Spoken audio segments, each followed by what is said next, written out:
Assalamualaikum warahmatullahi wabarakatuh. Selamat pagi teman-teman. Bagaimana kabarnya? Semoga tetap selalu sehat ya. Bismillahirrahmanirrahim. Alhamdulillahirabbil alamin. Wa bihi nasta'in wa ala umuri dunya waddin. Assalatu wassalamu ala asyrofil anbiya'i wal mursalin wa ala alihi washabihi ajmain amma ba'du. Yang terhormat kepada Bapak Dr. Denny Yudianto SAP SPD MM selaku pembimbing mata kuliah studi kelayakan bisnis. Perkenalkan, saya Ika Wahyu Lestari, NIM 12406193032. Di sini saya sebagai moderator dari kelompok 1 yang akan mempresentasikan tentang pengertian dan fungsi bisnis di era digital. Kemudian saya akan memperkenalkan anggota kelompok 1, yaitu yang pertama Lucy Setioningrum, NIM 12406193002. Kemudian Siti Rita Pradina, NIM 12406193013. Kemudian Dimas Ardiansah, NIM 12406193017. Kemudian saya sendiri Ika Wahyu Lestari, NIM 12406193032. Kemudian Hidayatus Sulastri, NIM 12406193036. Kemudian Nida Nurul Thorik, NIM 12406193042. Selanjutnya adalah penyampaian materi. Yang pertama, kepada pemateri dipersilahkan. Perkenalkan, nama saya Dimas Ardiansah, NIM 017. Pada kesempatan kali ini saya akan menyampaikan tentang pengertian bisnis dan fungsi bisnis. Untuk yang pertama tentang pengertian bisnis. Pengertian bisnis sendiri dalam Kamus Besar Bahasa Indonesia diartikan sebagai suatu usaha komersial dalam dunia perdagangan, atau dapat juga diartikan sebagai suatu bidang usaha. Sehingga bisnis dapat dikatakan sebagai seluruh kegiatan yang diorganisasikan oleh orang-orang di dalam bidang perindustrian. Organisasi bisnis terdiri dari pasar, perusahaan, pihak eksternal, dan konsep perusahaan itu sendiri. Selanjutnya yaitu tentang fungsi bisnis. Yang pertama ada from utility, yaitu fungsi produksi, di mana sebuah bisnis menghasilkan suatu barang atau jasa yang dibutuhkan oleh masyarakat. Yang kedua ada place utility, yaitu fungsi distribusi, di mana sebuah bisnis menyalurkan barang yang dapat dijangkau oleh konsumen. Yang ketiga ada possessive utility, yaitu fungsi penjualan dalam bisnis. Dan yang terakhir ada time utility, yaitu fungsi penyimpanan dan pemasaran dalam bisnis. Saya Hidayatul Sulastri, NIM 036, menyampaikan materi elemen dan sistem bisnis. Elemen dan sistem bisnis terbagi 4 bagian, diantaranya 1. Modal atau capital goods dapat diartikan sebagai sumber daya selain upaya yang dilakukan oleh manusia dan segala sesuatu yang dapat diambil dari alam yang dapat digunakan dalam proses produksi. Modal ini tidak dijual, melainkan segala sesuatu yang diperlukan oleh produsen untuk dapat menghasilkan produk, barang atau jasa yang nantinya akan disalurkan kepada konsumen. Yang kedua, sumber daya alam. Sumber daya alam atau natural resource diartikan sebagai segala sesuatu yang dapat diperoleh dari alam dan bisa dimanfaatkan oleh manusia dalam upayanya memperoleh kesejahteraan. Yang ketiga, sumber daya manusia. Di dalam ilmu ekonomi, yang dimaksud tenaga kerja manusia atau labor adalah tidak semata-mata keahlian atau kemampuan manusia untuk mencangkul, menggergaji, bertukang, dan segala kegiatan fisik lainnya. Hal yang dimaksud di sini memang bukanlah hanya sekedar labor atau tenaga kerja saja, tetapi lebih luas lagi, yaitu human resource atau sumber daya manusia memiliki arti yang lebih luas lagi daripada sekedar labor. Dalam istilah human resource, sumber daya manusia tersebut tidak hanya semata-mata tenaga fisik atau tenaga kerja, tetapi jasmani dan dari manusia, dan akan tetapi lebih pada kemampuan intelektual atau kemampuan non-fisiknya. Yang keempat, sumber daya kewiraan. Supaya produk, barang ataupun jasa tersedia dalam bentuk, waktu, dan tempat yang tepat sesuai dengan kebutuhan, diperlukan kegiatan serta inisiatif untuk melakukan penggabungan. Sekian materi dari saya kembalikan ke moderator. Assalamualaikum warahmatullahi wabarakatuh. Saya Nida Nurul Tarik akan menjelaskan mengenai jenis-jenis bisnis atau kegiatan bisnis. Kegiatan bisnis dibagi menjadi 3. Yang pertama ada produksi. Produksi yakni mempunyai makna pembuatan atau penciptaan yang mengubah barang mentah menjadi barang jadi. Misalnya pembuatan sandal, almari, dan sebagainya. Produksi dapat diartikan sebagai berbagai kegiatan di dalam pabrik atau kegiatan di lapangan yang dapat memberikan manfaat bagi barang dan jasa. Meskipun demikian, pendefinisian seperti di atas merupakan dalam arti yang sempit. Richard Regulus berpendapat, arti dari produksi sendiri adalah setiap proses yang dapat menciptakan nilai ataupun setiap kegiatan yang memperbesar nilai suatu barang ataupun disebut dengan sebagai produksi.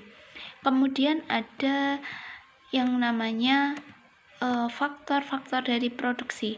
Faktor-faktor dari produksi yakni ada tanah, kemudian ada tenaga kerja atau human capital, yang ketiga ada modal, yang keempat ada entrepreneurship. Yang kedua ada kegiatan distribusi. Kegiatan distribusi merupakan kegiatan menyalurkan barang dari produsen ke konsumen dan orang yang melakukan kegiatan distribusi atau bisa disebut dengan distributor. Kemudian ada konsumsi. Konsumsi sendiri merupakan kegiatan bisnis di mana kegiatan konsumsi merupakan bagian yang paling penting karena perusahaan harus bisa memenuhi tuntutan pasar dengan menjaga konsumsi atau daya belinya supaya tidak turun. Untuk itu, perusahaan akan berusaha menjaga kualitas ataupun mutu produknya, mengadakan inovasi produk, serta mengadakan promosi dan lain-lainnya. Jadi dalam hal ini perusahaan dapat menentukan pasar konsumennya secara tepat agar usaha dapat berkesinambungan.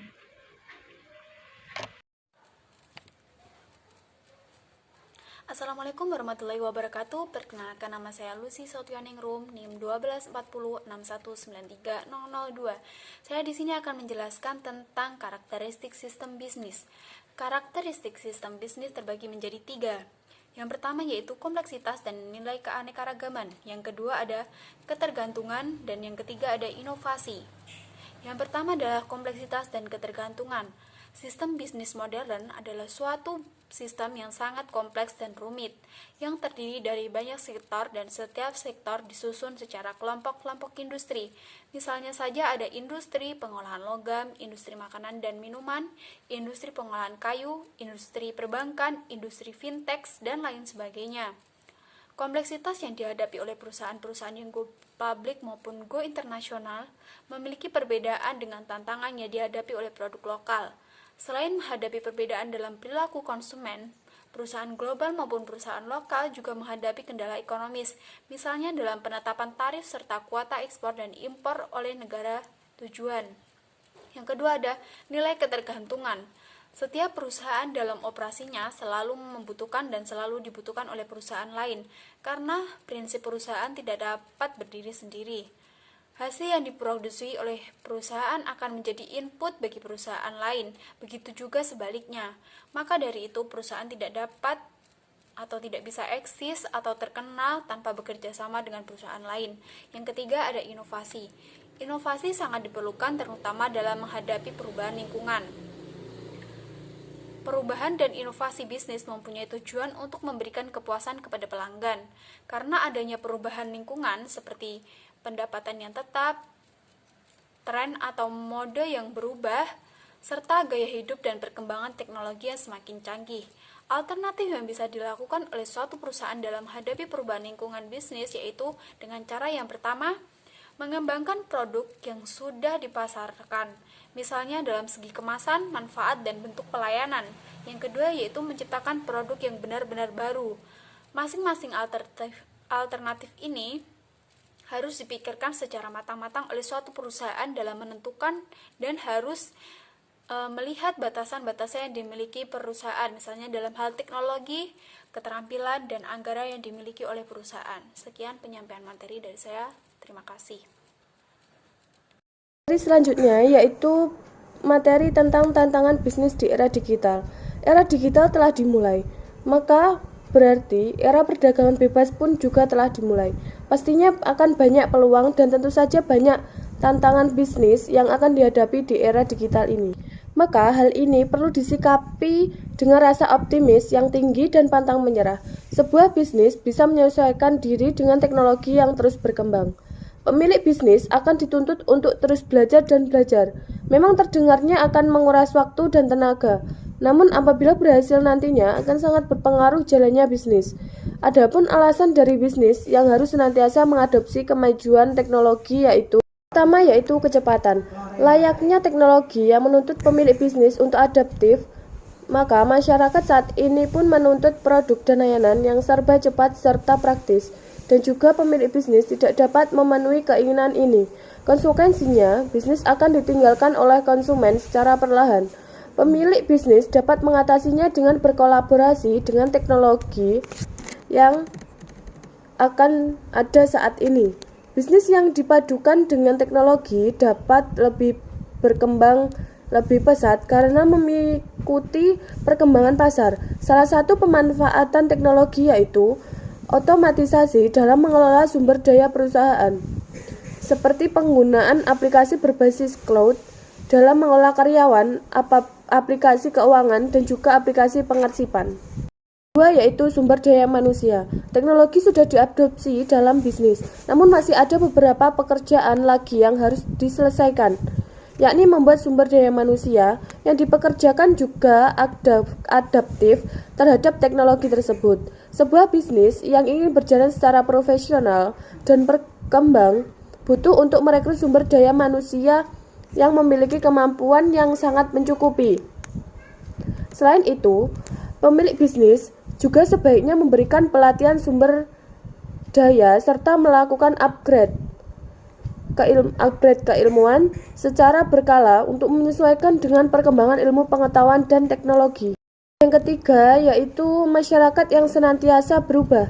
Selain menginginkan hal secara cepat dan praktis, tantangan dari masyarakat saat ini adalah karena mereka senantiasa berubah, baik dari segi selera, keinginan, dan kebutuhan. Masyarakat saat ini mudah sekali merasa bosan dengan satu hal dan mempunyai keinginan yang cukup kompleks. Mereka pun lebih pintar dalam memilah maupun memilih mana produk yang sesuai dengan mereka dan mana yang tidak sesuai dengan mereka. Maka ini menjadi tantangan untuk penuntut pemilik bisnis untuk lebih sering memutar otak dan sering berinovasi dalam menciptakan produk serta jasa. Usaha-usaha yang dilakukan pemilik bisnis untuk terus berinovasi akan meningkatkan pengetahuan mengenai pasar serta produk. Tentu saja hal ini mampu memberikan keuntungan yang lebih maksimal ke depannya, yaitu persaingan semakin tinggi. Dalam teknologi mempunyai pengaruh dalam setiap hal yang ada pada setiap sendi kehidupan manusia. Teknologi canggih mampu mengintegrasi saluran bisnis sehingga dapat dilakukan tanpa batasan ruang dan waktu. Efeknya, sebuah bisnis bisa menjalin kerjasama dengan bisnis lain di belahan dunia mana saja. Tentu saja, sebuah bisnis mendapatkan kompetitor dari berbagai bisnis lain dimanapun. Jika tidak dibarengi dengan inovasi yang terus-menerus, maka bisnis akan tertinggal dari kompetitor. Selain itu, tantangan lain yang kerap ditemui ketika berhubungan dengan kompetitor yaitu bagaimana cara bersaing dengan sehat. Karena pada dasarnya hal tersebut memang sangat penting untuk diterapkan. Jika mampu bersaing dengan sehat, maka akan terbentuk iklim yang baik dalam bisnis, yaitu zero surveillance. Bisnis saat ini bisa dilakukan dan dikontrol dari jarak yang cukup jauh menggunakan website, email, dan fitur chatting. Permasalahannya yang kerap terjadi dengan metode komunikasi jarak jauh ini adalah hilangnya sosok pemimpin atau bisa disebut zero surveillance. Pemilik bisnis cara berkomunikasi dengan karyawannya hanya mengenai hal-hal yang berhubungan dengan bisnis. Padahal, karyawan membutuhkan keakraban dengan pemimpinnya untuk menjalin komunikasi yang baik dalam menambah semangat untuk bekerja. Namun, dengan konsep zero surveillance sebenarnya menjadi peluang dalam mengembangkan bisnis di era digital ini. Pegawai pada perusahaan lebih leluasa dalam mengembangkan kreativitas, serta peran penting tidak hanya dipegang oleh pemimpin, namun semua unit karyawan sehingga kinerja perusahaan dapat lebih produktif. Terakhir atau yang keenam yaitu transportasi digital. Transportasi digital setiap saat terus semakin maju maupun canggih mengikuti perkembangan update teknologi yang terus berkembang. Tentu ini bisa memberikan dampak positif dan memberikan banyak manfaat bagi pertumbuhan usaha ataupun bisnis di era digital, di mana teknologi mampu membantu dan menghemat waktu, tenaga, maupun memangkas biaya dengan hasil yang cukup maksimal bagi dunia usaha.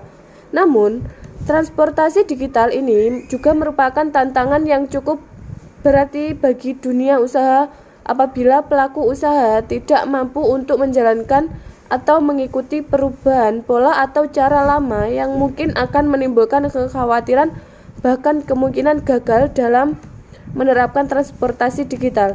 Di era digital, usaha maupun bisnis harus mampu menyesuaikan diri dengan teknologi yang terus berkembang. Pemilik usaha dituntut untuk melakukan riset, belajar, dan terus belajar. Cukup sekian video presentasi dari kelompok 1. Saya sebagai moderator dari kelompok 1 meminta maaf apabila terdapat kesalahan dalam video. Wassalamualaikum warahmatullahi wabarakatuh.